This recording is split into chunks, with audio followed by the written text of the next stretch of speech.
Syncs and Music Podcast. I'm your host, DK, and with me today is a special guest, the king of sync, my good friend, Trevor Lewallen. All right, he did it right. He did my name correctly this time. Yes, well, because I fucked it up and we've restarted the recording. Anyway, Trevor here is a friend of mine. We've been working together for a while. I do mixes for him. I do masters for him. But on top of that, Trevor is one of the owners of a company called Get It Done Music, which is a combination of a library, but mostly focuses on sync music and sync licenses, getting music onto shows, ads, movies, anything and everything possible. This man not only is doing well enough to feed a family of 5 kids, 4 kids. Fifth on the way. Oh my goodness. Public announcement right here. But we got, has a wife, lives currently in Texas, and comes out to LA quite often, wherever. This man is doing well, okay? And I don't give a shit if he thinks he is, because I'm saying that from us thumb twiddlers here sitting in the chairs, this guy is doing great. And on top of that, this guy is not a shithead. He is a great human being and very thoughtful, very smart, very kind. And man, he takes care of all of us. The lives of dozens of families sit upon his shoulders. Oh my goodness. Sits upon his shoulders, and he takes care of them like a proper business owner does. Man, you just chucked me up on that pedestal up there. Yeah, you want me to keep going? I can do this. I do this professionally, dude. Yeah, you're a professional pedestaler. Anyway. At the point, this guy doesn't suck. That's the point here. And I think more importantly, more than how good of a guy he is, I want to emphasize that he knows what he's doing with sync. He's been in it for a while. It sounds like this is not your first rodeo. Like your family, some people in your family have been doing this as well. So like, the ins and out of this more than most people have. More importantly, how it goes realistically. You know how your competitors work and how the different angles, even from different countries. You were talking about how it works in Canada versus how it works in America.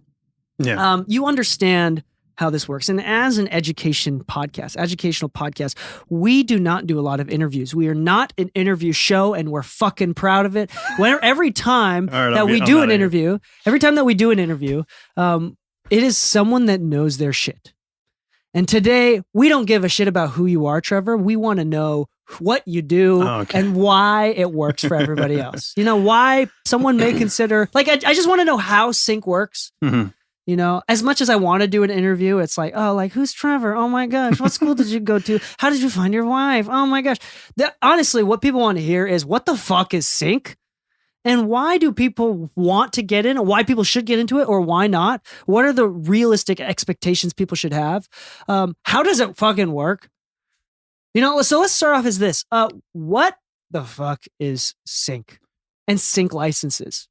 Yeah. Well, the term, I think I can be wrong at how this happened, but the term, I believe, is just from syncing audio to video, right? And so you sync the music to the video, so they got sync out of that. But that's all that it is. It's the industry of syncing your audio, probably in this term music, to somebody else's visuals, whether it's somebody's highlight reel for the NFL Network or somebody's movie scene or a commercial. It's taking your piece of music, syncing it with their thing, like adding it to their thing, and then the entire industry that kind of developed around that concept. So basically, a sync license is a license that a company or film or ad agency can pay for the right to put your music on their visual product. Yeah, because of copyright laws and stuff like that, there has to be approval and paperwork signed, allowing one entity to use somebody else's or digital product, right? So their music. So in this case, so if a movie wants to use a Beatles song, they need to get that permission from the owners and the publishers of the Beatles song. The writers, the writers don't have a say in whether or not something gets synced. It's the master owner and the publishing owner. Okay, that's interesting. I want to get into that a little bit later.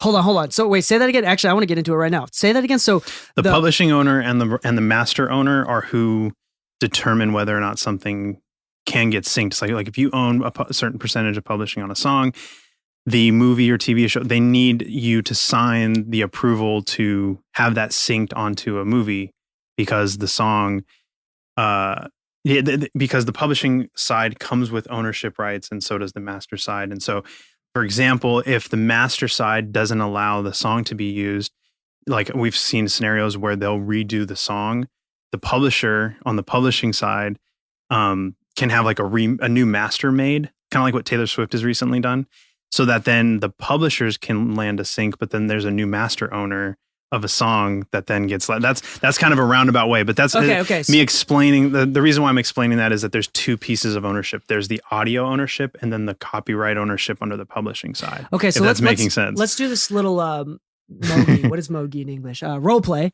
Okay. Person A, he's the producer, the songwriter. Let's just keep it as person A. Person A writes the song, totally his idea, not copied from anybody else. Person B is their dad who paid for the recording. Okay. We'll just keep it simple. It's just person B paid for the recording and for the mixing, whatever. Yeah, paid for the services. So dad now owns that piece of audio and son owns the writing and the publishing portion of it. Okay, son owns the publishing, unless they sell that to somebody else or give the rights to publishing. So originally, if you sit at your home and you make a full song, you own all the pieces. You own the recording, or you own the master recording. You own the publishing, and you own the writing. So most people are A, B, and C. C we'll say is the higher publisher. The reason the master part. And this is record stuff. This isn't even just like sync stuff. This is just kind of normal record. We want to know how it works. Yeah. So usually a record label ends up owning the master recording because that's how the contract is done, because somebody fund the recording session. Right. Yeah. So they're like, we paid for this. We want that piece of audio. And then the people that make it own the other part, the publishing and then the writing, right? And then there's bleed into all of that depending on the artist and so on and so forth, right? But the idea is somebody or an entity owns the master recording audio, that final bit of audio, and then somebody else owns the publishing and somebody else owns the writing, and then it all kind of mixes up. So in this scenario, why would person A want to get rid of their publishing? Like, what's the point of a publisher? What is their job that would make their 50% of the pie worth handing it off to somebody else? Yeah. It's kind of like a piece of bread. So like or not a piece of bread, like a loaf of bread. You have this loaf of bread you made, you put a wrapper on it, you slap a little sticker on it. It says loaf of bread, wheat, right? Oh, I got to get clear. I know. Yeah, you started whispring and backing up from the mic. Quieter. Yeah. Disappearing into the hallway, dude. So let's say you've created a loaf of bread, right? But you could try and sell it just to random people on the street, or you can go to a store and be like, hey, for a cut, can I put it on your shelf where people are constantly going to come by looking for bread? So basically a publisher is someone who typically has eyes or has a retail location, and metaphorically, a digital place where they already have customers, they have a platform, they have a way to distribute. Correct. Okay. And relationships and connections, right? So then a publisher will come along and go, I have relationships with Fox or Disney or whatever. Let's put this song together and then make it so that there's something in it for me to spend the time to go. Because like, depending on how the relationship is, like for my company, for example, I'm mixing and mastering everything, or you are, if I'm paying you to do it or I'm doing it or whatever. We're doing cut downs, right? We're making we're making cover art. We're doing all of this stuff on the publisher's, which in my opinion is the publisher's job, is to do a lot of that. And then on the other side is the creator's job is to create the thing. Then that's like almost like a 50-50 relationship of essentially creation and sales, right? Or creation and marketing, or however you want to label it.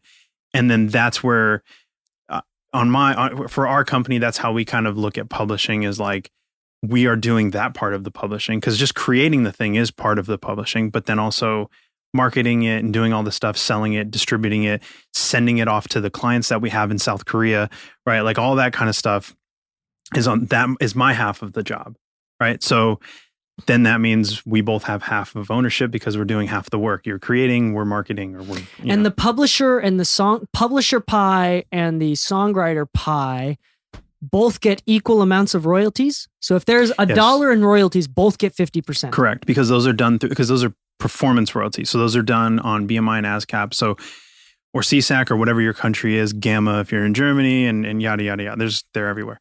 So your PRO basically gets $100 for like a royalty, and 50 of it goes to the writer, 50 of it goes to the publisher. And then whatever those splits are, then start to get split up. So really the master owner, all they do is to say, nah, you can't. They're basically just permission givers. Well, no, yes, but they collect a different type of income, which can be, so nowadays it's not as popular, but like mechanicals was where you would collect mechanicals is masters. Yes, because you would collect the sales of your CD or whatever, right? From like Walmart or whatever. Now that doesn't really happen as much anymore, but you would also now collect any kind of like for sync. We'll go back to sync now. The master recording, the sync fee goes to the master owner. And then that is where, so let's say I own, Taylor Swift song or whatever. Let's continue with the person B. Yeah. Person B. Oh yeah. So if dad, who owns the master, syncs the thing, dad gets the sync money. Now in the what is sync money? Is that so the sync money? Commission, or is that? Yeah. So I just say things, right? Yeah. So let's say Fortnite is gonna use this song in their game for $1,000, right? That upfront fee is what the owner of the audio is saying. If you want to use our song, you need to pay me, the audio owner, $1,000, right? And then that money goes to that audio owner, to person B, to dad, right? Mm-hmm. In this scenario, and then dad now got $1,000 because he owns this piece of audio, and that fee was negotiated between the guy who owns the audio and then the guy who has the money, right? The publishing and writing royalty part is a whole nother world of money, because that whole world of money is negotiated in a completely different scenario. So the person who owns the master typically doesn't get money in the form of royalties or like incremental little bit at a time. They usually take some sort of upfront permission to use it. Right. But that master owner gets tied to like live performances, syncing, CD sales, mechanical Spotify streams, mechanical royalties. As far as I understand, tell me if I'm wrong here. Mechanical license is like if you do a cover of the song, you have to pay mechanical licenses. If you want to post it on any sort of paid platform, I know that. And then you have to. Mechanicals is also streaming, technically, right? Which is not royalties. Royalties is separate from streaming. Performance, so put performance up there, because the term royalties is just a way of paying. Performance royalties is where publishing and writing come in.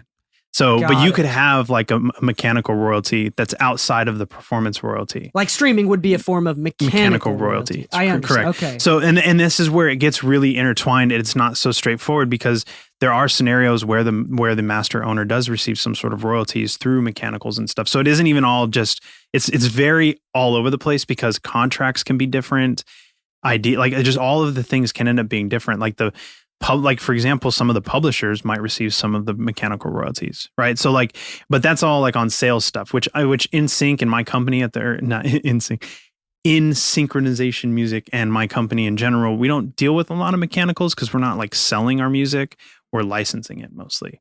Okay. So we do get some because the stuff's on streaming and stuff like that, or like we'll get mechanicals from like YouTube. Like they label it, and I don't know exactly why they label it that way, but it comes in that way. And so then And what kind of things do PROs, performance rights organizations, like in America, BMI, ASCAP, CSAC, what kind of metrics do they chart or track and collect for? I assume things like after they pay the master owner That's not done through PROs, though. That's not done through PROs. Then they run it multiple times. And each time they run it, there is a performance fee that they pay, right? Every time they play it on the radio, I assume. It's radio and TV. Anytime of a restaurant or a store or a music venue plays their music. Yeah. There's a performance royalty. Technically, yes, but that's hard to track. That's here. That's I don't think many people spend a lot of time on that anymore because like you got some like, diner playing like the radio. So what about a movie where it's like they buy the song, which we understand now is typically goes to the master owner for the rights to use the song. Do film companies have to pay every time the film is showed? No. Where does performance right? Yeah, so that's written. That's written in a contract. You can Google, so the listeners at home, you can try and find like a template synchronization contract and just read through it, or ask ChatGPT to print one out for you, and they'll find it for you and learn from it, because it'll explain the terms and those kinds of things. And usually, so like nowadays, most sync contracts for like a synchronization, they do in perpetuity around the whole world. So you put a song throughout all the universe. Yeah, they do that. Yeah, they do that. The whole universe until the end of time, and even after that.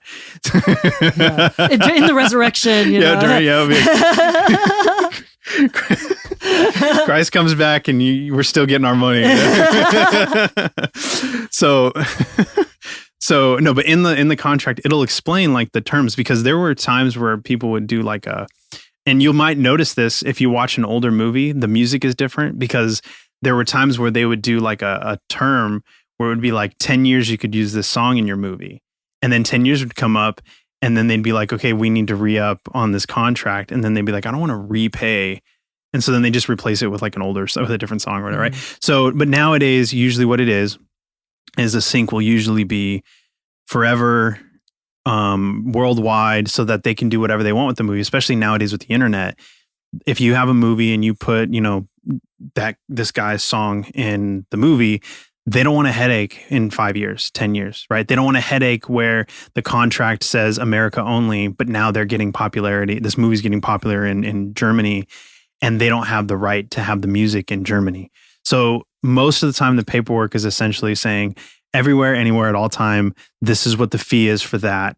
And then they don't have to worry about it ever again. So you're saying sometimes people will pay a premium to not have to pay royalties later. And then depending on the details of the contract, the premium price for the purchase of it will be split immediately to the publisher and the songwriter. No. Okay. No. So this is just on that synchronization fee that Dad in this scenario is charging Disney. Dad's going $1,000. So still, the publisher and the songwriter doesn't get the music. Not at this moment. This isn't. Yeah, unless it's in the contract. For example, all of the people that I work with, I split those sync fees with them. So at a large film level, like large debut film level, a Marvel movie. How often? Yeah, a Marvel movie. How often is the songwriter and publisher included in those deals like that? How normal is what you just talked about? Not very normal, because like a lot of times. Well, I mean, it's pretty normal nowadays. It's a lot more normal now, but like, there's been times, and even now, where a library will just pay you like, I want that song. Here's $500, but all you get is the writers. Which in that scenario, if you just have writer ownership, you're hoping that movie plays on like HBO or something, because then you'll start to get royalties. But that movie never hits like a broadcast. That sync fee goes to the owner, and you get nothing. Oh, so typically performance royalties will go after, when it's like streaming or played on TV. It's only as a result of broadcast. Interesting. So it is worth being the master owner. Yes. That's where it's worth being master. So when people like Jay-Z or all these celebrities that complain about not owning their masters, it's because they sold their masters at the beginning of their career, and then they want them back now. Because every time that it gets on a movie, but if it's a TV show that is being run, they would get the performance royalties. And more than likely, big artists own a portion of the masters, or there's a contract of like the label owns the masters, but the artists still get through the label a portion of the income. So if the label owns technically 100% of the master, they may still fraction off some of that master income to that artist forever. They won't give up the ownership of the master, but they'll forever, depending on the leverage of the artist. So for example, my library, we own 100% of the master and publishing of all of the songs that we have in our library.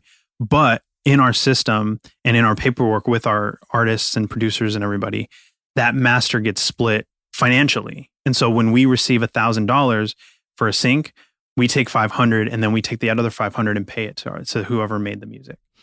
But that's which in most cases, in your case, with more boutique, white glove type producers where they're doing it all themselves in house, then they are the master owner. That 50%. Right. Yeah. Because technically, the moment you make something, you are the master owner of that thing that you made. Yeah. So whoever's paying for the service, and even if you're not paying for anything, then it's the person who created it, right? Yeah. So like in my scenario, for example, technically we own the master 100%, but on our back end, we owe any money we make from that master, we owe half of it to the creator. And how that actually works out depends on the company that you sign to. So if you're interested, if a sync company or a library is interested in signing you as a producer per se, signing person A, then that is negotiated and signed beforehand. Yes. Got it. Because so I've done in my ranges? career. In my career, I've done where they buy everything, writer, publishing, master for X amount of dollars because I needed the money. I don't make anything anymore ever again from that. But there's usually a premium upfront price. Right. Yeah. I'm not giving it to them for free. But there's scenarios where it's like, you know what? I really need $500. So let's do it. But then there are other scenarios where it's like, no, if I wait long enough, like the royalties plus income from sync will be more than $500. So I'm going to not take so much upfront and allow this to be more of like a partnership kind of scenario. Interesting. So I want to talk about real quickly the realistic expectations of income, how it works, how long it takes to be paid, how often it takes to be paid, the realistic bullshit. Because what I don't want to do is try to convince everybody. Because right now the problem, and this is something that your friend Jesse and I talked about, is everybody kind of has this Pavlovian response to the word sync, where it's like, oh my gosh, there's money to it. Yeah. Oh, like their mouth starts watering, It's like you did it when the bell rings. You introduced me, and you're like, he's a sync guy who's a billionaire. No. Yeah. So it's like, but the point is, so I want to kind of like talk about the realistic expectation, because it's not this thing where you do it and you find the right person. If someone gives you a shot, you're going to start becoming a millionaire. That's not how it works. Yeah, not at all. I want to know the realistic expectations, what smaller companies are doing and how they're doing it versus medium to larger companies. Yeah, it's very Wild West right now, which is actually really fun. Because, why is it Wild West? Because people are trying new things, right? So when I got into it, it was very straightforward. It was like libraries bought everything. Royalties were so big, people weren't even thinking much about sync. Like a regular ass white collar man in a suit in a computer type situation. I don't know what you mean. Sorry. It's not when it was a lot more structured. It was a little bit more boring. Yeah, absolutely. There's a way to do things. There's one way to do things. So like there were the libraries where it was like every library had the same deal or almost the same deal. Maybe there's one or two variations, but it was almost always the same deal. All of the shows paid high royalty. Like this was right after like 2008, 2009. It was like everything was the same. All the royalties were really high. If you started getting royalties, they were just climbing like crazy. Like everything was pretty royalty based, where it was like library would pay you for the masters, you would get your writers, and then you'd be receiving royalties because you would be in Kardashians and football and fashion show reality shows. Sometimes you get a movie and yada. And most movies aired on TV eventually. Like at that time there wasn't like streaming and stuff. So like most movies would end up like if you got a big movie, you wouldn't get the sync, but you would get a ton of royalties once it hit HBO. Right? That all was like a big deal, and it was really straightforward. It was like just get into a library, get as much in there as you can, and then royalties will start pouring in a year to 2 years later. And that was kind of the game. And now there's so with streaming, with the different like networks, like not the networks, but like the platforms, like the DirecTV or the Cox Internet or Cox TV or Spectrum out here. I think like all these different networks are all starting to have different things going on, like hybrid internet, like internet, cable, satellite internet, like all these different ways, plus just straight up Netflix, straight up Hulu. Like you've got Tubi, right? You got all these things everywhere that then creates like a different relationship, because like Netflix, for example, until very recently paid no royalties to BMI or ASCAP. So it was sync fee only, which would suck if you had music in the old days that was only royalty, because now your song would get placed in or in a Netflix show, but your contract you signed 10 years ago says no sync for you. So now labels and like companies like myself and others that are either popping up or kind of restructuring are kind of reacting to this new environment of like there's streaming networks that just straight up don't pay any royalties. So there's upfront money that if I'm a composer, I need to keep aware that that's a possibility, and I want to make sure that I get into that income. I want to add here a little thing that I thought about, and this is why you want to hire a lawyer or have someone into it, because I feel like the point of a lawyer with contracts and stuff is to a certain degree, like when you make an articles of organization with multiple company owners, right? Mm-hmm. It's to protect you from unforeseen future problems like that. Yeah. Like there's no way in hell that like we would have seen us going to streaming 20 years ago. Yeah. But a good contract, and the reason why they're so meticulous and so wordy and say things like in perpetuity across the universe throughout all of time, yeah.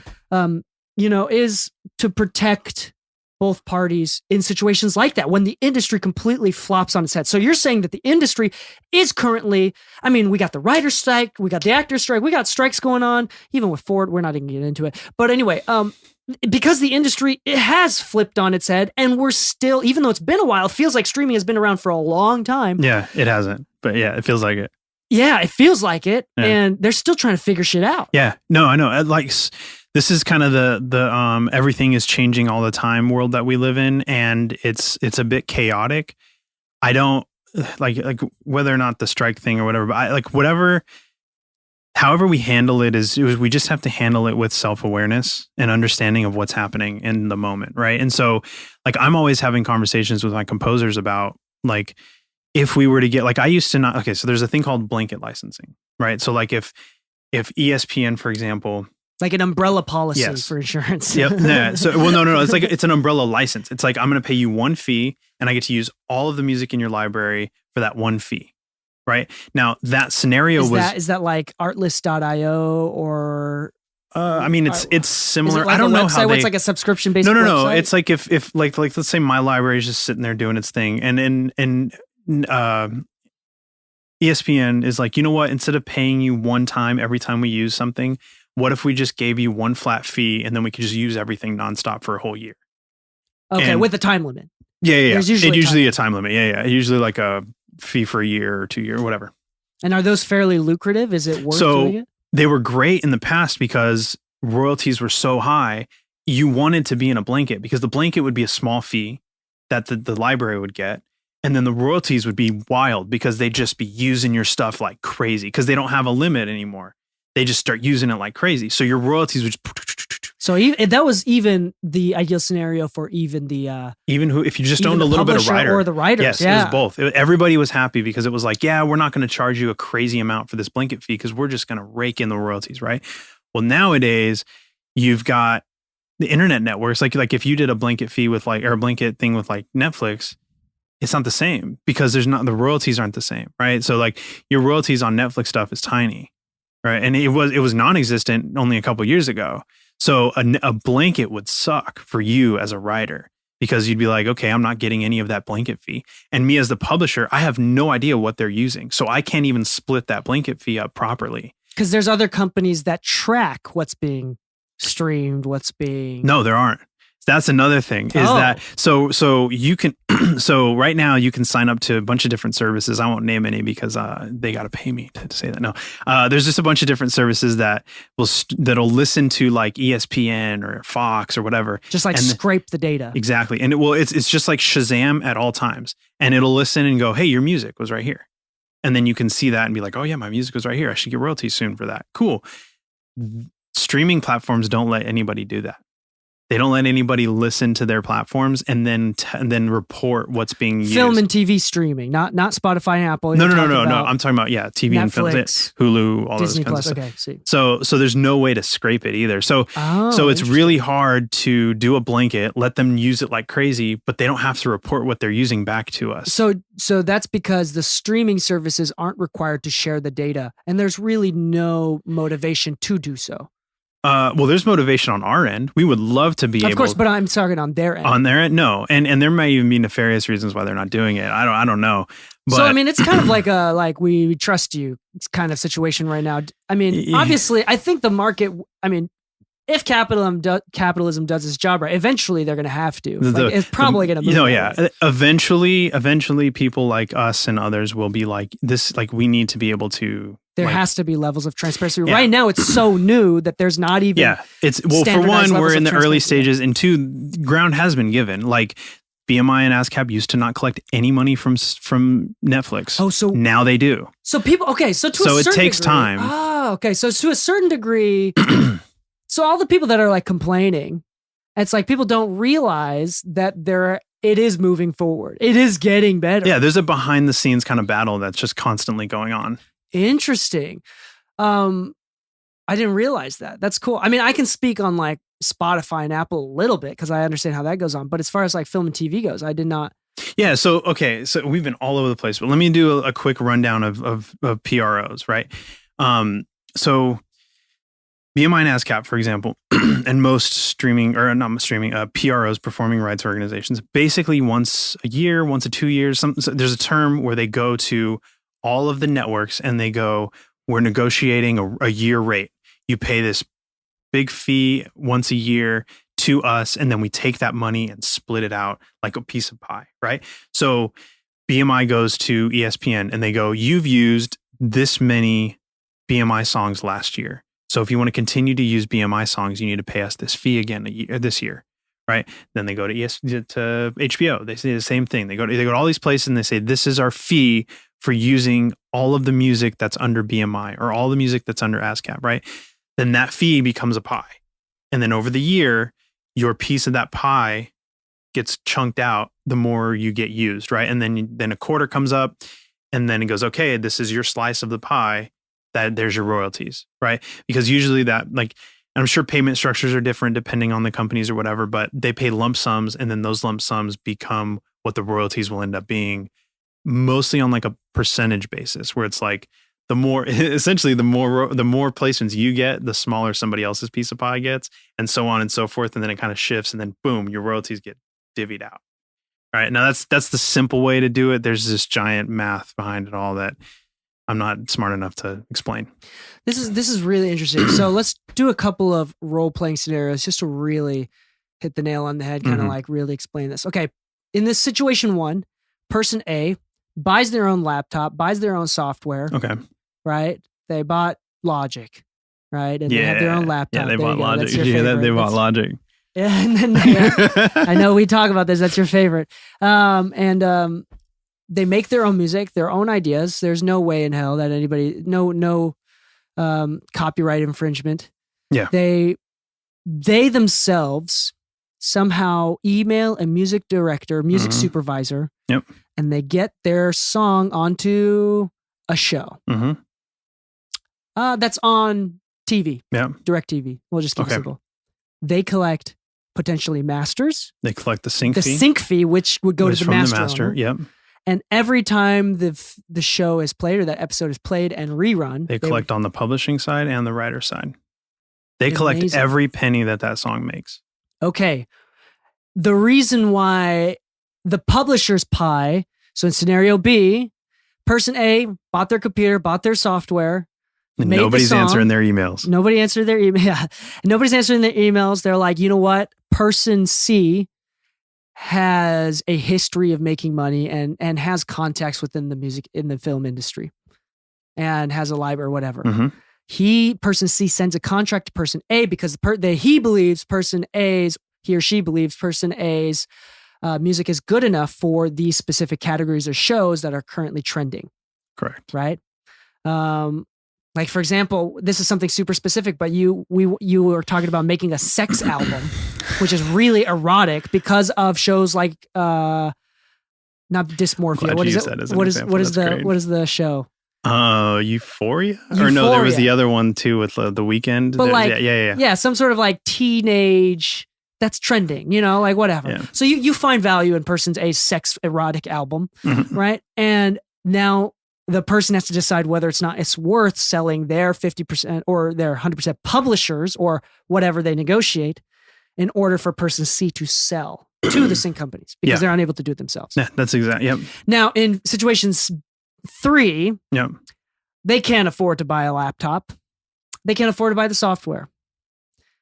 Even if they can't go to a recording studio, their dad, person B, buys their laptop, buys their software, and commissions them, potentially even pays them to quit their job so they can write their own music. Right. It's a really big gamble. Right. It's a huge gamble. Yeah, you're describing basically how the music industry has worked forever. Yeah. People don't give enough credit to record labels who are fucking gambling. Oh, yeah. It's crazy. Yeah. And, it's a lot. Yeah, it's a lot of money to gamble on somebody who could just get addicted to drugs the next day. There's whose creative power comes from their direct neuroticism. That comes from how broken they are. Like they're narcissistic because they're fucking broken. Like there's no investor that invests in a product that can have a mental breakdown the next day. There's no such thing. So it's a really big gamble. The music industry. So person B buys the computers, maybe buys the recording time. They make a song. Person C, who may or may not have a previous relationship with them, it's like, I believe in this product. I think it'll sell. They gamble on whether or not it can sell. Right. They take publishing. Okay, lands on Disney for kids. Somehow lands on... Yeah, your example landing on Disney. yeah, Disney for kids. Disney, Mickey Mouse, Clubhouse, whatever. And so now sync fee goes to dad, to B, or record label. And publishing goes to, and royalties and reruns and whenever it streams or plays, it's divvied out to. Okay, yep. Sweet. That makes sense. Yep. It's a lot more simple than I thought it would be. Oh yeah, it's not as complicated. I mean, like it can get complicated because that interrelationship can change. Like dad can put a cap on it. Once I make my money plus 20%, you can have your masters back. Like you can start playing that game too, as a way to build leverage. Well, just as like a way, it's a way, yeah. Like if you're an artist and you're like, I want to eventually own my masters back. Now for library, it's harder because like, for example, I have clients around the world that want the music basically sitting there forever. They don't want me to pull it. They want to be able to know that music is sitting there today and 5 years from now when they're working on their next project in 5 years. They like, that's kind of the like product that I provide in my library is this huge collection is owned by me in perpetuity. And you don't have to constantly keep moving things around. Like I don't call you and be like, this song, I don't own it anymore. You got to pull it. Like that in itself has value for a lot of those scenarios. Like if some sports network in Germany is doing like football, soccer, whatever, and they're out there and they have this huge collection of music, my music and maybe a couple others, they don't want the headache of dealing with who owns the music. How long is it going to sit here? When do I have to remove it? Can I use it? I got to double check and make sure it isn't not that person's anymore, right? Like that headache they don't want. So that's almost like the product I provide is not having that headache. This is a sentiment that sorry, I don't mean to cut you off. I apologize. But this is the sentiment that I've heard before. Maybe you can speak on this. Is some companies, even bigger, well-funded shows and movies, would rather work with a smaller boutique, independent label or library because it's direct, it's faster, they can get the stems without having to go as much paper. It's easier to work through. And on top of that, it's probably slightly cheaper. I think that your first scenario you were talking about, scenario A, guy makes everything, guy owns everything, guy sends out emails. That's good freaking luck. It's like if I'm on the other end of that, that's too much headache for me. Because if I'm somebody who wants this song for a movie, there's too many things that could go wrong in trying to license your song. Due to inexperience. Due to like not understanding my side, right? So if I'm sitting here going, hey, let's agree on $1,000, your song in my movie. And then halfway through the process, you realize you mean $1,000 in perpetuity. And they're thinking, oh no, I meant $1,000 every time it's in a movie theater. So I don't know, whatever they're thinking. Now I've put the song in the movie. I've done all this stuff and we're about to put the movie out and dude who owns the song is changing his mind. Right. So what I do? Keep going. Oh, so what I like to recommend is either a library for library type stuff or a sync agent, which is basically somebody who for a certain term takes ownership of your music, but it's not forever. And then they can do all the things to keep the client happy. And you just make your thing and then you both benefit and you don't have to sit there and fight or try to communicate with somebody you're not good at communicating with. Right. And so then the other side, the music director of a movie or whatever, they don't have to deal with like 12 different personalities to like put the music in their movie. They deal with one or two companies that those companies deal with those personalities for them. So you're saying that scenario one is ideal for the creator, but not ideal for the purchaser. Oh, absolutely not. Could be the only. It may not even be ideal for the creator, because how much time are you going to spend sending emails or going to events or trying to get in communication with that's a lot of time you could be making more music. Or if the purchaser understands how little experience that you have, you're unprotected. Mm-hmm. They can take you advantage can take advantage. Yeah, exactly. So the purpose of person B is not to bring it into a marketplace, but also because of their experience, they know how to protect you. There's mutual self-interest where they want to make money from it too. So they negotiate on your behalf. Yeah. So they can actually get you more money potentially, because it's easier to negotiate. It's hard to negotiate for yourself. Yeah. I'm very critical of the middleman world, but there are scenarios where it's like I've seen people try not to do middleman stuff in this scenario, and I hate the term middleman, but that's technically what's going on here. Is there's a middleman, and then there's the client, right? Thanks for keeping it real. No, for real though. Yeah, and usually I'm a big fan of trying really hard to get rid of that middleman, but because of how complicated music licensing is in general, like legally, creatively. Expectation wise, like you've got the director and the music supervisor fighting about something, and then that lands on you. Like there's all this stuff.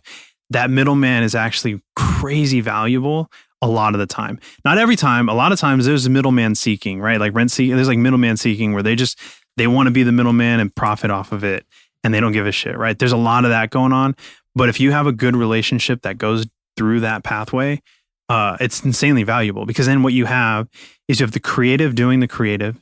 You have the sale person, marketer person, whatever you want to call it, doing their thing good. And then that makes the client happy. So that scenario, if you can figure it out properly, I think is like optimal. So this is interesting. So person A, scenario A, where it's all self-funded by person A, isn't ideal for both parties. Person B is really ideal because you get the protection. And the person B or person C, the publisher, knows what the fuck is going on and how it works, because this is not their first rodeo. So it's easier to communicate even with the purchaser. They know what stems they want. They know how it works. They've worked with them in the past. They're good friends with the music supervisor or whatever. Yep. Can I even think that, is it normal to think that even scenario 3, where there's more people involved, is actually not as ideal as situation 2? Yeah, absolutely. No, absolutely. Because situation 3, now you've got like a loan you got to pay down. Like that's what record contracts usually are, right? It's like a loan. So you get like a loan to pay down. You've got terms that change over time. Like there's all this complication stuff. That scenario 2 or B or whatever it was, where you're the creator, the middleman sync agent kind of thing is the salesperson, basically. It's like the easiest way to say it. That I feel like is a really good relationship, because those two usually aren't good at being inside one person.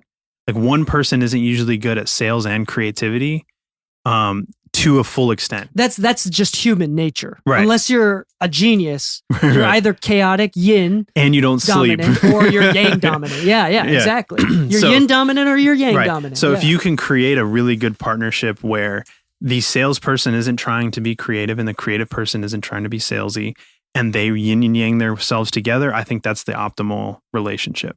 Cool. For somebody's piece of music. Now, I know that there's going to be some form of like cognitive bias, some Dunning-Kruger effect, people out there that really believe that they can do it on their own. And yes, some people can.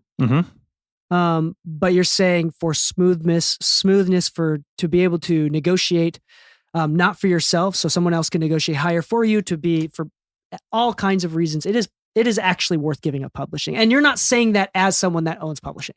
You're saying that as like, if I was even person A, I would give before I owned my own publishing company, most of my music was sold to other publishing companies.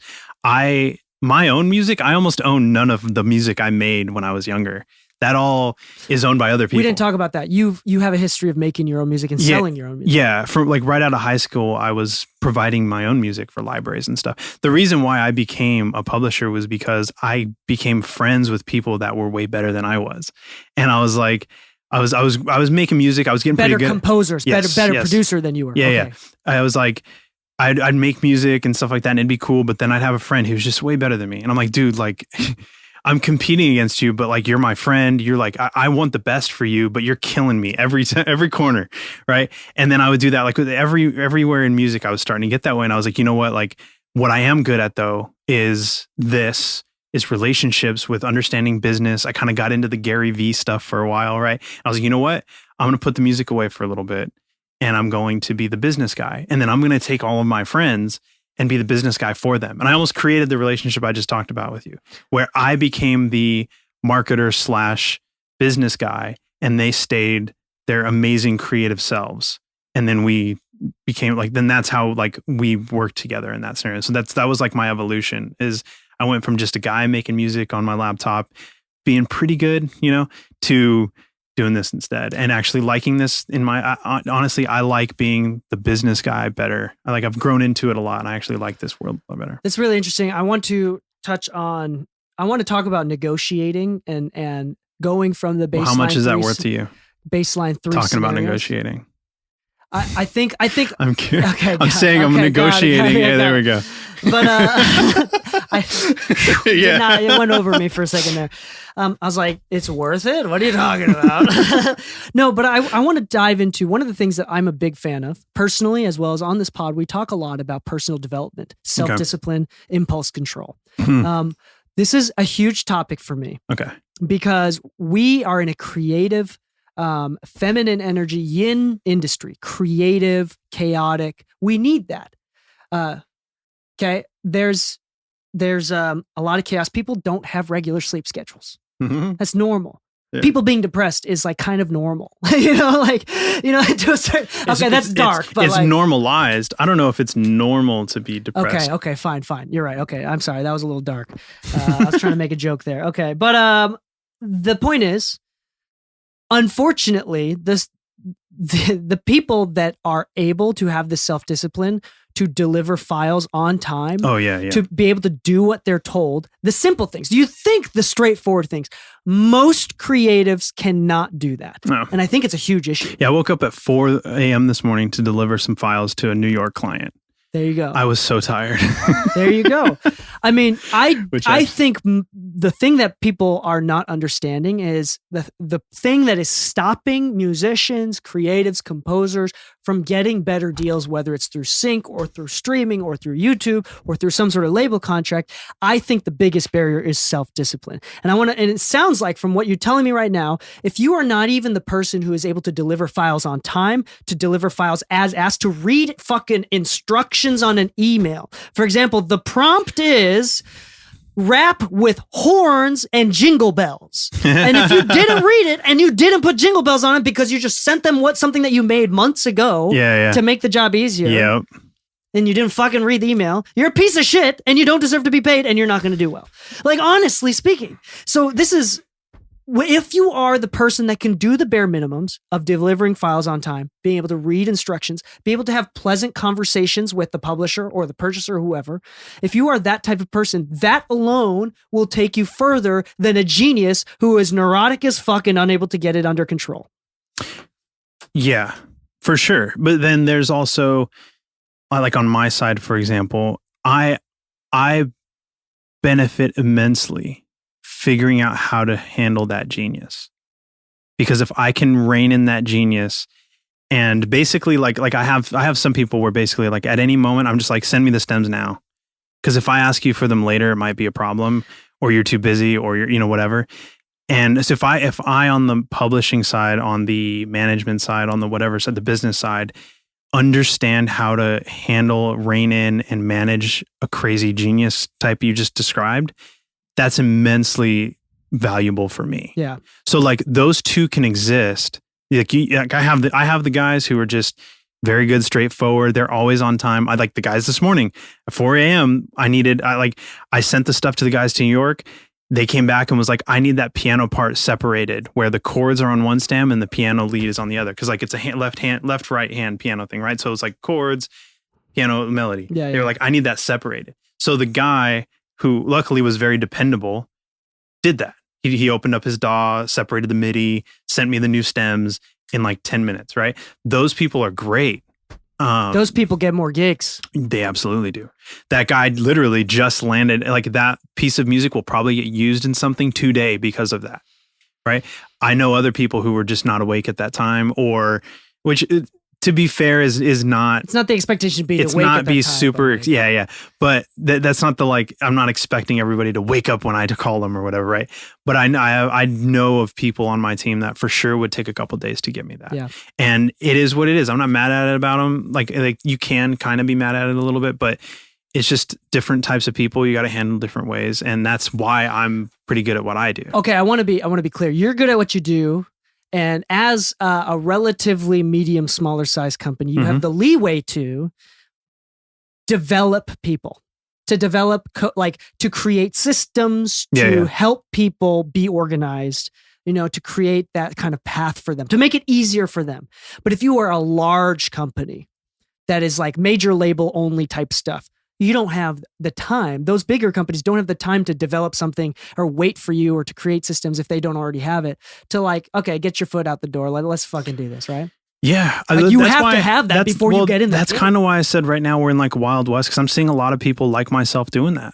Like I'm seeing other libraries kind of create, like instead of being an all-encompassing cookie cutter library, they're kind of getting their own personalities, which I think is really cool. So it comes with like if you've got a library that's a bunch of EDM artists, that comes with a certain type of person, right? Or just a bunch of hip hop and R&B artists, that comes with a type of person, and so on. It's a rock dudes, right?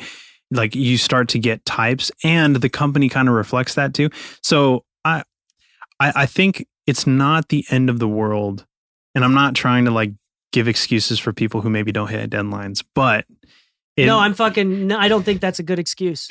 I don't give a shit. I have no. I know. Excuses are a slippery slope. When is it going to stop being okay? I know. It's what I'm getting at is it's not the end of the world. And this is me telling myself this sometimes. Sometimes I hit deadlines right on time, and I'm like, fuck, I could have gotten it a little bit earlier. There's the other side of it, which is like in business, there's no such things as emergencies. Yeah. And I will kill myself a little too much, stressing too hard about a deadline, and then like turning it in 10 minutes late, and then them being like, no, it's fine. And I was like, I was stressed for 3 days. They don't even look at it. They don't open it for 2 more days. I hate dude. If I send a WeTransfer and then it tells me 2 days later you downloaded it when you were like, I need it at noon today, and then 3 days later is when you download it, I'm just like, the amount of stress I've stressed. But it's good that you're the type of person who is able to accomplish stuff. I do think that, and the reason why this is such an important topic to me is because as people in a creative industry, like they don't realize, I really firmly believe that people don't realize the amount of potential they're missing out on that is 100% in their control. Absolutely. And it's not some sort of short term, you need to talk to this person, get this opportunity. It is a long term. If you're the type of person who is unable to show up to meetings on time or is unable to have a to-do list or organize, then it's not even worth trying to be in this industry. And you need to fucking read a book. You need to get a calendar. Yeah, I was going to say you calendars. You need to see a therapist. Get some cognitive therapy going. Yeah. And you need to like maybe even read some David Goggins. I don't give a shit. Whatever it works. Talk to your mommy. Slap your daddy. I don't give a shit. Whatever fucking works for you to get your shit together, because you need to have your shit together in order to do well. This industry is too small, too cool, way too oversupplied and oversupplied. Let me add do on anything that less quick, than that, because I'm a big fan of that, because that really puts the ball back in each individual's court. Yeah, and it's not a corporation's fault. It's my fucking fault for not being able to do deadlines. Right. That's awesome. Well, I was gonna bring the corporation into this, because at the end of the day, that is who is going to end up paying you, is a giant company. Like, I'm not in sync. I'm not selling my music to an audience that's going to listen to it for $1. That's not the market we're in. That's in the market maybe some of these other artists are in as well. But in sync, my customer is Disney. My customer is Epic Games or Activision or Fox, right? My customer is a giant company. So yeah, they're like, while I did a minute ago kind of do the whole, like, it's not the end of the world if you miss a deadline or you're a little late or whatever. I mostly say that to keep people from like pulling their hair out every day, because that's what it sounds like when I get the emails from from the big companies, it sounds like they're mad they didn't get it yesterday when we didn't even have a conversation, right? So like that world is operating under what you just described of like, they need everything the moment that email is opened. And then you have to try and get it to them as fast as possible in the way they want it. And even a lot of times the way they want it is wrong. And then they'll realize and be like, no, actually this way. Right. And then it's just this frustrating back and forth. That's just the industry because we're not delivering an MP3 to, your local fan for $1. Yeah. So again, I do feel like for anybody that's listening right now, I feel like the difference between someone successful like you, Trevor, who's figured out a way to make this happen, or to a certain degree, it's very, Jesse said this, it's very romantic what we do. Mm-hmm. Like it's romanticized that we get to sit in the chair and talk about music industry, and we get to do what we wanted to do ever since we were 12 for a living. That's awesome. But people don't realize the amount of self-discipline it takes. The extreme amount of self-discipline, the amount of trauma as a child from your parents. Let me describe to your audience. I think this will actually help your audience a little bit. Okay. So let me describe the first couple of years when I started GID with like no money, no anything, because I left a paying gig with no money, signing up to be an Uber driver, being like, all right, I'm going to make money and then try to start a new thing.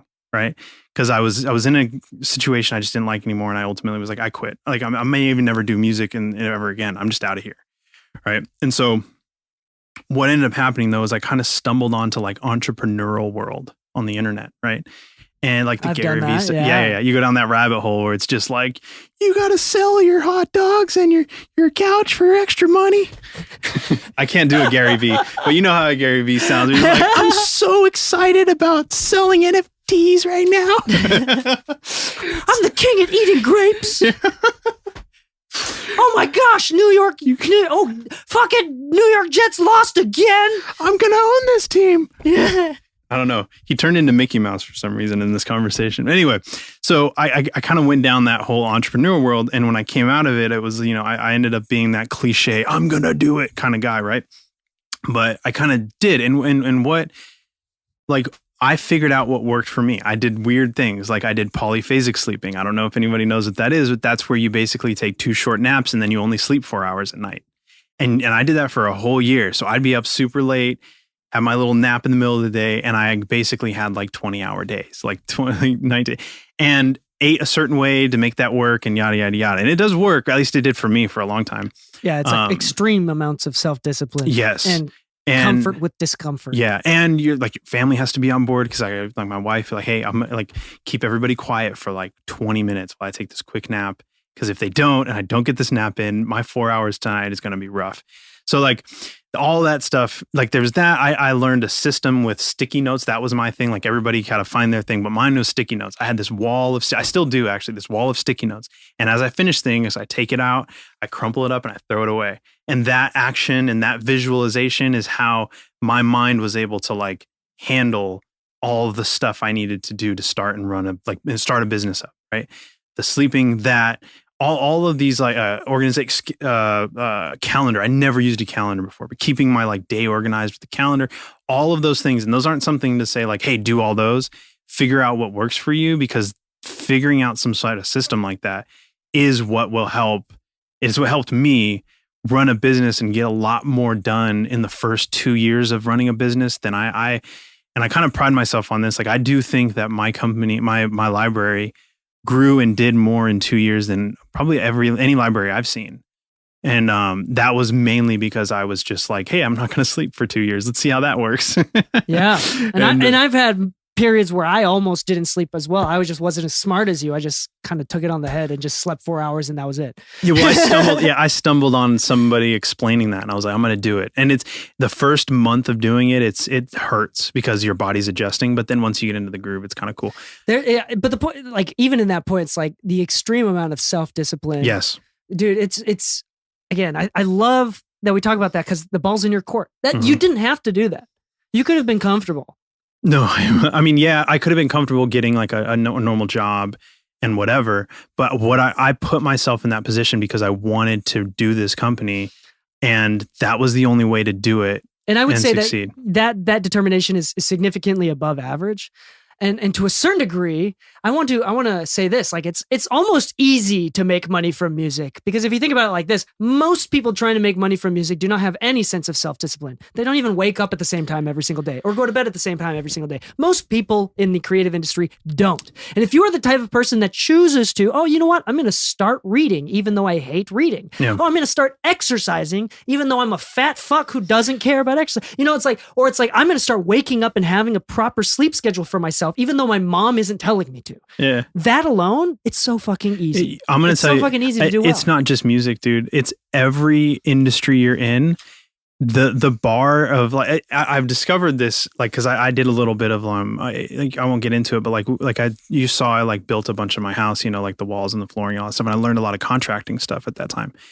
And me going into the contracting world being like, yo, if I applied what I do in music, like business wise, to like being a contractor, I would wipe the floor with some of these local guys, because they're just, I do think that every business and industry, there is this level where if you can have that self-discipline and go a little bit above and beyond, you become in the hires and in the higher like ranking.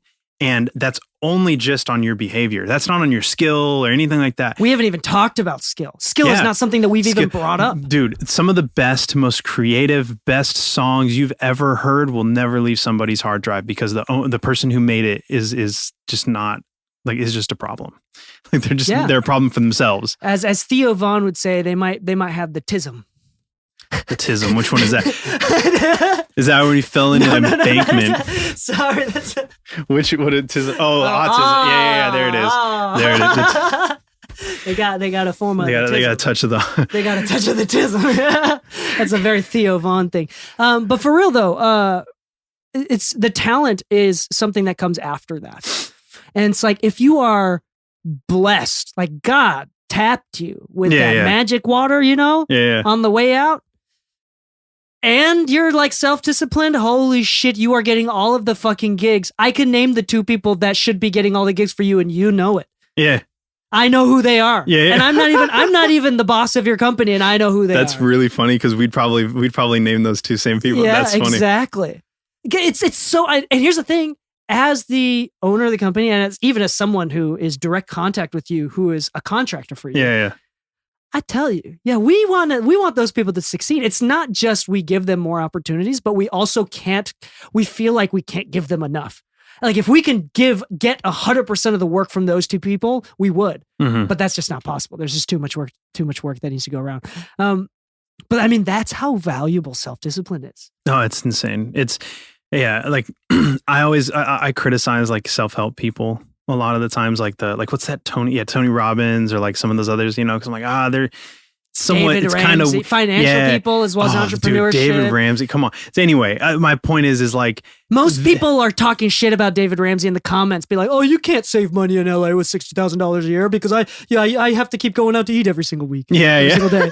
Oh, you can't save money. You can't get enough Roth IRA. How am I going to drink my coffee that's $7? Oh my gosh. No, he's right. Like David, anyway, but my point is I like criticize a lot of those things, like when I'm talking with friends and stuff like that. Of course. Because like the majority of what they say feels kind of it has to be cookie cutter. Grifty it and has stuff. To be. Yeah, it has to be. But I'm saying that as somebody who currently I really dislike Gary Vee.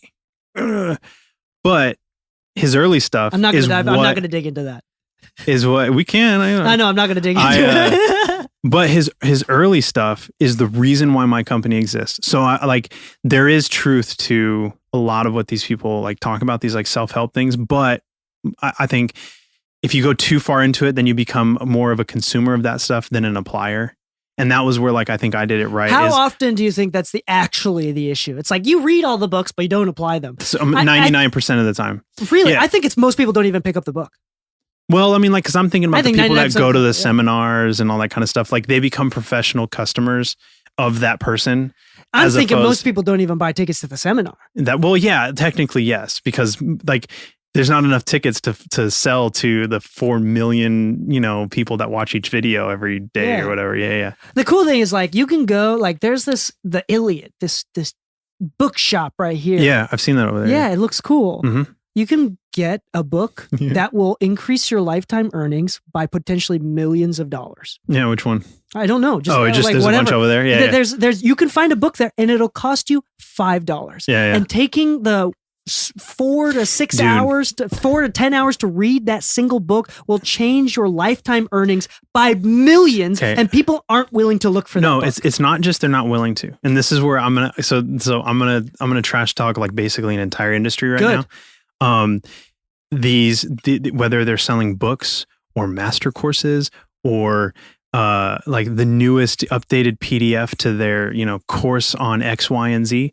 They are in the market of keeping you as a customer, not in the market of teaching you something for $5 and then having you go apply it. Because why would they? It's similar to like the light bulb thing, where like the light bulb that goes out is more valuable than the light bulb that never goes out, right? Tires that flatten and break are more valuable to the creator of those things than the one that never flattens, right? So if you have a product like these courses and these master I want to say something to balance that out later, but go ahead. You've got these like they need you to constantly come back to them. They don't need you to buy a $5 used book and then fix your life. That doesn't benefit them at all. So while a lot of the time the information is good information, I'm not necessarily criticizing like Gary V's info or Tony Robbins info or Master Course X, Y, and Z info, because usually the info is good, but they are incentivized to constantly throw shiny things at you and convince you need more from them. And that's like that always bothers me, I guess. Huh? Two things. I think it's a personal thing. One is because I think that people that have to wait to be taught are not going to succeed ever in anything. People that wait to be taught is no different than a dog. I'm serious. Okay. It's no different than a dog. Like a dog. I'm serious. A dog can do what they're told. You can train a dog to sit. You're right. My boy has Down syndrome and he can roll over. You know what I'm saying? But if you have the discipline to go out and be a go-getter, and I think that takes a lot of soul searching and figuring out what you want to do. We're assuming that you've already done the soul searching to figure out what you truly desire, which I think is like the number one step. Second thing about the light bulbs and the tires, things that you're talking about. In a capitalist society, eventually there's going to be a threshold when the market decides, you know what, it's not fucking worth making these light bulbs. And there's a competing company that eventually makes a light bulb that lasts slightly longer and it's slightly cheaper, like LEDs. And then they're like, you know what, actually, we can make more money and take over the marketplace by introducing new technology. And there's going to be a brief period of time where that new technology makes more money than the old technology because it's worth it. So it's like eventually companies will continue to compete with each other and make better and better products, but that takes a level of threshold and pressure from the marketplace. Okay, sorry, I had to say that in there. So I don't like corporations being evil as an idea. I don't think that's the case. I think we live in a balanced society that people dude.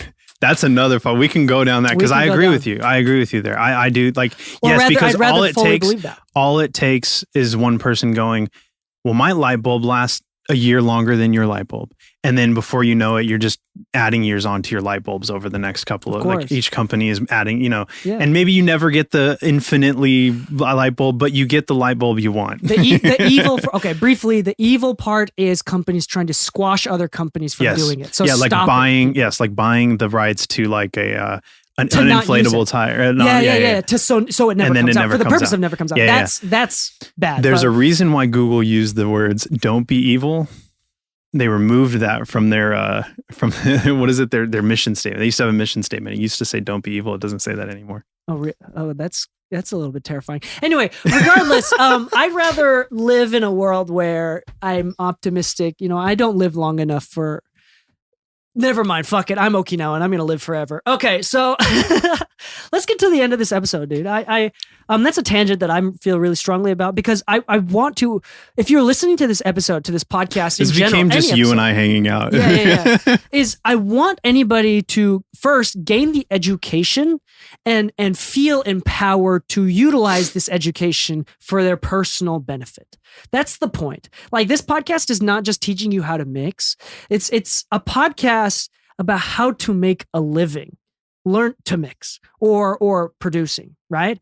And that's our main demographic. We're not just trying to teach the general consumer. We're trying to figure out how to give you the proper realistic tools in order to realistically make an income from this, which is why that I am so fucking harsh and why I'm such a hard ass on these simple ideas and topics. It's crazy. If there was an Illuminati, you know what they do? They probably just have to-do lists together and like goals. That's probably what it is, because that's all it takes to become the top 1%. That's really funny. They're just like, they're just good at like staying organized, and that's why they're at the top. Yeah, that's literally what it probably is. I mean, realistically they speaking, use like Calendly really well. Trello? Oh, they got the premium subscription. That's all it is, dude. The Illuminati is just the pro Calendly users.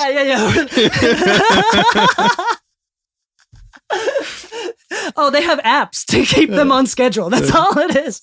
That's all it is. They actually wake. They're the only people who wake up then when their alarms go off. That's all it is. They just get up and they don't have 3 alarms. They have one and they get up, and then they got up one day from their alarm right when it went off, and they walked outside and a letter dropped from their mailbox, and it was like, "You're now in the Illuminati." Their maids aren't paid to clean up their house. Their maids are paid to wake them up. You know, no, it's funny. They're the they all have gym memberships. You know, the Illuminati is members of what's that really expensive gym club that they always Equinox. Every Illuminati member has a free access to Equinox. Because they actually that is a cheat code. Gym memberships is a cheat. Go to the gym. If you're watching this, go to the gym, please. And it's not even about getting strong. It's about the ability to do difficult things for small amounts of time. Just get your blood. You don't need to be like, just get your blood flowing. Be there 1 hour, and just do something for an hour, and then go home. Just dedication. You know, just a little bit of getting your blood flowing. Whatever, just go. Meditation, self-control, and discipline. That's all it is. It's the muscles that you build, the aesthetic that you gain, the weight that you lose is all it's not even secondary, it's tertiary. It's like a side thing that happens from gaining the most important things, which is the self-discipline. Okay, whatever. I'm going to shut up. It's that, but also our bodies are also throughout our entire existence, we've used our bodies every day in ways that we do never anymore. So it's also triggering our past DNA of life is hard and you lift heavy things and you move around a lot. And then now we're sitting in chairs all day. And so it's kind of reminding your brain you are alive, because that's what being alive means to your brain. And then it allows you to be normal the rest of your day. And also right now I'm going to call anybody off, and we're going to end the episode right here, because I think we've said what we wanted to say plus some. If you write us off because you think that we're just a couple of alpha bros, good luck. Okay. I'm serious. That's where it starts at. If you aren't even able to consume this type of information and consider that there might be some truth in it, and write us off as some alpha bros that go to the gym and get yoked, and all we do is drink protein shakes all day, fuck you for thinking that. I'm serious. No, I got you. How narcissistic could you think that you be? You talking to me? No. To the audience? To the person who wrote us off for saying that we're said person. alphas. Got you. No, dude. We're all here. The reality that's so difficult to understand is that Trevor and I are fucking normal. And that is the most difficult thing for a lot of feeble egos to understand, is that we're just regular Joe schmoes like you. Maybe probably worse. I don't know. I got beat by my parents. Anyway. Sorry. Maybe Random worse. Maybe potentially worse. Oh my gosh. We had difficult things happening. And you know what? The difference is that we take that blame finger and we point it inwards and we empower ourselves. The power follows the blame finger. That's something I always truly believe in. Trevor, tell us where people can find you. Oh yeah. Instagram, Get It Done Music, and then just getitdonemusic.com. That's not do much more. Get It Done Music is the name of the company. They're awesome. Yeah. I'm a big fan. As long as he continues to pay me, I'll continue to be a fan. fan by invoice.